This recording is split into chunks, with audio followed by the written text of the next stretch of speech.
శుభోదయం. ఈనాటి విశేషం కలియుగాది.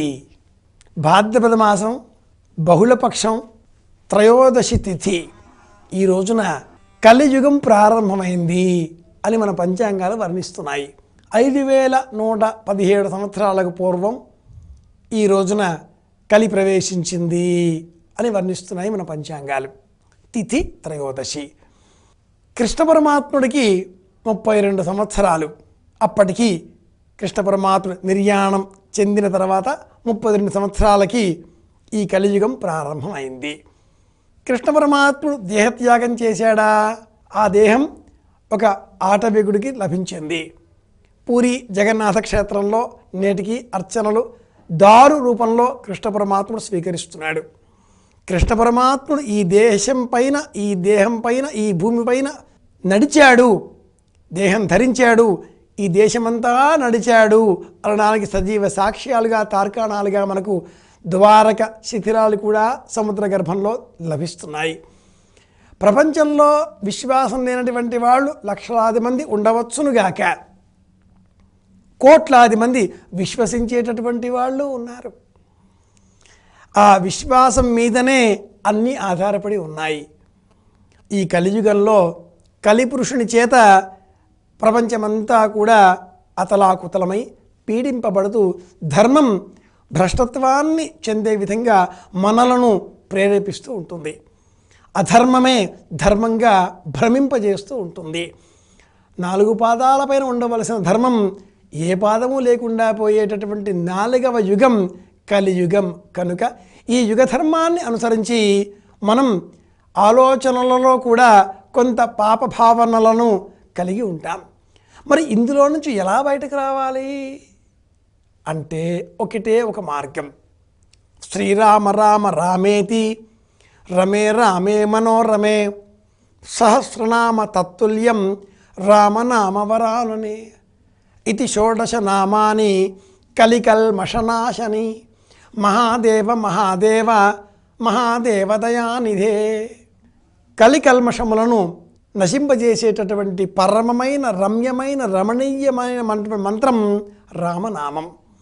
ర అనే శబ్దాన్ని అనగానే మనలో ఉండేటటువంటి తామస భావనలు, రాక్షస భావనలు అన్నీ కూడా బయటికి వెళ్ళిపోతాయిట. మా అనగానే తిరిగి రాకుండా బయటే ఉండిపోతాయి.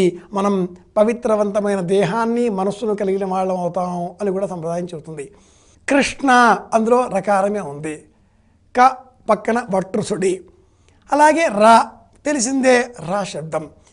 ఇలా ఇది షోడశ నామాని 16 సార్లు చెబుతున్నాం. 16 సార్లు రా రా రా రా అన్న శబ్దాన్ని రమయతి, రంజయతి, ఆనందం కలిగింపబడే విధంగా రా శబ్దాన్ని మనం ఉచ్చరించడంతో మనలో తెలియకుండానే ప్రతి రోమకూపంలో కూడా రామనామమే నిబిడీకృతమై మనకు ఒక ఆనందాన్ని, అవ్యక్త ఆనందానుభూతిని అందిస్తుంది. దేహమంతా కూడా తెలియని ఒక ఉద్విగ్న భావంతో, గగురుపాటుతో, సంతోషంతో, ఆనందంతో శ్రీరామ రామ రామేతి, రామశబ్దమన్నా కృష్ణ శబ్దమన్నా రెండు కూడా మనకు ఆనందాన్ని అందించేవి. అపరిమితమైన కృష్ణ ఆనందాన్ని ఇచ్చేటటువంటి వాడు కృష్ణ పరమాత్ముడు. తన ప్రవర్తన చేత, తన రూపలావణ్యాదుల చేత, తన చిరునవ్వు చేత, తను ధరించినటువంటి ధనుర్బాణముల చేత, తన యొక్క సర్వ అవయవ సౌందర్య శోభల చేత ఆయన ఆజానుబాహం అరవిందదలాయుధాక్షం కనుక అటువంటి రామచంద్రమూర్తిని జ్ఞాపకం తెచ్చుకోగానే ఆనందం కలుగుతుంది. కృష్ణ అంటే ఎంత ఆనందం కలుగుతుందో రామనామాన్ని విన్నప్పుడు కూడా అంతే ఆనందం కలుగుతుంది. కృష్ణ అనాలి, రాముడిని చూడాలి, కృష్ణుడు చెప్పినట్టుగా మనం ప్రవర్తించుకోవాలి, రాముడు ఆచరించినట్లుగా మన ప్రవర్తన ఉండాలి అని అందుకే సంప్రదాయం చెబుతుంది. కనుక ఈనాటి విశేషం కలియుగాది. మనకు ప్రత్యేకంగా 4 యుగాలు ఆరంభమయ్యేటటువంటి రోజులను, 14 మన్వంతరములు ప్రారంభమయ్యేటటువంటి రోజులను, 12 అమావాస్యలను, దర్శ, వ్యతిపాత, ఈ అన్నింటినీ కూడా 96 రోజులుగా సంప్రదాయం ప్రత్యేకంగా పరిగణన చేసి వాటికి షణ్ణవతులు అంటూ చెప్పింది. కనుక ఈరోజు ఆ షణ్ణవతులలో కూడా ఒకటి. ఒకటి మహాలయ పక్షం కావడం, రెండు కలియుగాది కావడం. ఇలాంటి విశేషాలతో కూడుకున్న ఈ రోజున పితృదేవతలకు ప్రీతికరంగా శ్రాద్ధాలను ఏర్పాటు చేయడం, దానం చేయడం, ఇందువల్ల మనము జన్మ బలాన్ని పుణ్య బలాన్ని పెంపొందించుకున్న వాళ్ళం అవుతాం. గమనిస్తే రామచంద్రమూర్తి ఈ దేశమంతా నడచి నడచి నడచి నడచి తిరిగాడు. ఈ దేశమంతా కూడా రామచంద్రమూర్తి ఆ సేతు సీతాచలం పాద నడక కాలి నడక నడిచాడే. ఈ దేశంలో మనం నిలిచి ఉన్నామే కనుక ఇది రామరాజ్యం కావాలి, ఈ దేహం రామ అర్పణం కావాలి. ఈ దేశంలో కృష్ణ పరమాత్ముడు కూడా నడిచాడు, సారథ్యం వహించాడు.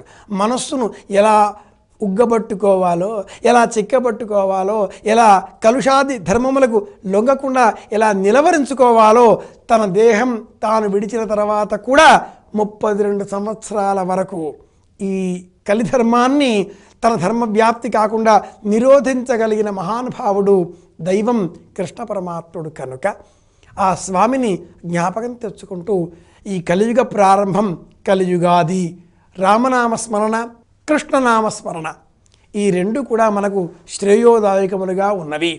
ఈ రోజున మనం రామనామస్మరణ చేస్తే తప్పకుండా మనకు శ్రేయస్సు కలుగుతుంది. అలాగే కృష్ణనామస్మరణ, అధరం మధురం వదనం మదనం అంటామే, ఆయన రూపమే మందారమూలే మదనాభిరామం బింబాధరా పూరిత వేణునాదం గోగోపగోపీ జనమధ్య సంస్థే గోపం భజే గోకుల పూర్ణచంద్రం. కలియుగాది ఇది ఈనాటి విశేషం. కలి దోషం మనల్ని అంటకుండా మనం రామనామస్మరణ చేద్దాం, కృష్ణనామస్మరణతో ముక్తిని పొందుదాం. భవబంధనముల నుంచి శాశ్వతమైన ముక్తిని పొంది పరిపూర్ణమైన నిత్యమైన ఆనందాన్ని పొందుదాం. ఆ ఆనందాన్నే అందరితో కూడా పంచుకుందాం. అందరికీ శ్రేయస్సు కలగాలి, అందరూ సంతోషంగా ఉండాలి అని కోరుకుంటూ శుభమస్తు.